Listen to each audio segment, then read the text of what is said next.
Hello दोस्तों, नमस्कार। मैं रीना आपके अपने चैनल हिंदी ज्ञान में आपका स्वागत करती हूँ। तो आज हम दूसरा टॉपिक पढ़ेंगे, संज्ञा, जो बहुत महत्वपूर्ण टॉपिक है, जिससे हर एग्ज़ाम में क्वेश्चंस पूछ लिए जाते हैं, खासकर ग्रामर में। और अब सीटेट का एग्ज़ाम आ रहा है, तो सीटेट में भी संज्ञा से प्रश्न पूछे जाते हैं। एक ग्राफ दिया जाता है, पैराग्राफ, उसमें कोई भी वर्ड उठा लेंगे जिसमें पूछा जाएगा कौन सी संख्या है, या किसी शब्द को संज्ञा में परिवर्तित करवाएंगे। तो इस तरीके के क्वेश्चंस पूछे जाते हैं। पैसेज आता है उसमें, ग्रामर में, सीटेट में, तो उसमें भी पूछे जाते हैं, यूपी टेट में भी, और अन्य एग्जामों में जिसमें हिंदी आती है, सब में संज्ञा से क्वेश्चंस पूछे जाते हैं। तो आज हम संज्ञा पढ़ेंगे। संज्ञा किसे कहते हैं, संज्ञा के प्रकार कितने होते हैं, ठीक है। तो देखते हैं संज्ञा की परिभाषा। तो संज्ञा की परिभाषा है, किसी वस्तु, प्राणी, स्थान अथवा भाव के नाम को संज्ञा कहते हैं। ये परिभाषा हम बचपन से पढ़ते आए हैं। जब हम 3rd-4th क्लास में होते हैं तब भी हमें संज्ञा सिखाई जाती है, लेकिन सिर्फ हमें परिभाषा और ये बता दिया जाता है कि इतने प्रकार की होती है संज्ञा। तो आज हम डिटेल में पढ़ेंगे संज्ञा कितने प्रकार की होती है, और व्युत्पत्ति के आधार पर कितने होते हैं, और अर्थ के आधार पर संज्ञा के भेद कितने होते हैं। तो किसी वस्तु, प्राणी, स्थान अथवा भाव के नाम को संज्ञा कहते हैं। तो अब संज्ञा के हम प्रकार देखेंगे। मोस्टली हम पढ़ते हैं कि संज्ञा के 5 प्रकार होते हैं, लेकिन व्युत्पत्ति के आधार पर, यानी कि मूल आधार जो होता है संज्ञा के, वो 3 ही होते हैं: व्यक्तिवाचक संज्ञा, जातिवाचक संज्ञा और भाववाचक संज्ञा। और फिर देखते हैं अर्थ के आधार पर संज्ञा कितने प्रकार की होती है। तो अर्थ के आधार पर संज्ञा 5 प्रकार की होती है, ठीक है। तो टोटल हमारे संज्ञा के प्रकार हो जाते हैं 5। हम संज्ञा को देख सकते हैं कि संज्ञा हमारे आसपास जितनी भी वस्तुएं व्याप्त हैं, वस्तुएं, जीव जंतु और हमारे प्रयोग करने की वस्तुएं, सब संज्ञा है। कहते हैं ना, वातावरण में जो कुछ हमारे अराउंड आसपास व्याप्त है वो सब संज्ञा है।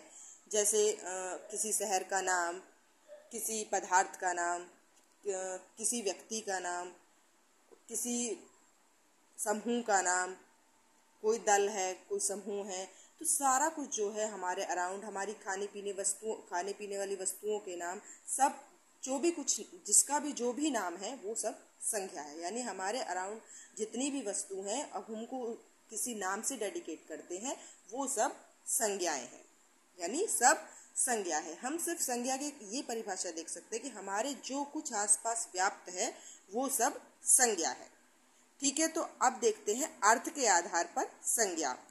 अर्थ के आधार पर संज्ञा 5 प्रकार की होती है: व्यक्तिवाचक संज्ञा, जातिवाचक संज्ञा, समूहवाचक संज्ञा, द्रव्यवाचक संज्ञा और भाववाचक संज्ञा। तो व्युत्पत्ति के आधार पर 3 ही प्रकार की होती है: व्यक्तिवाचक संज्ञा, जातिवाचक संज्ञा, भाववाचक संज्ञा, और ठीक है, इतना। और अर्थ के आधार पर 5 प्रकार की होती है: व्यक्तिवाचक संज्ञा, जातिवाचक संज्ञा, समूहवाचक संज्ञा, द्रव्यवाचक संज्ञा और भाववाचक संज्ञा। तो अब हम देखेंगे कि व्यक्तिवाचक संज्ञा किस प्रकार होती है, व्यक्तिवाचक संज्ञा क्या होती है। तो व्यक्तिवाचक संज्ञा जो होती है, वह संज्ञा जो एक व्यक्ति और एक विशेष वस्तु या एक साधन या स्थान के बारे में बोध कराती हो, वो व्यक्तिवाचक संज्ञा कहलाती है। जो एक से अधिक के बारे में बोध कराती है, वह जातिवाचक संज्ञा कहलाती है, ठीक है। अब क्या आता है हमारा समूहवाचक संज्ञा। समूहवाचक संज्ञा कोई दल है, किसी पार्टी का नाम है, किसी दल का नाम है, जो समूह का बोध कराती हो, यानी एकत्रित चीज जो है उसका बोध कराती हो, वो समूहवाचक संज्ञा हम सिंपल भाषा में कह सकते हैं, ठीक है। द्रव्यवाचक संज्ञा यानी पदार्थवाचक संज्ञा। द्रव्यवाचक संज्ञा को पदार्थवाचक संज्ञा भी कहते हैं।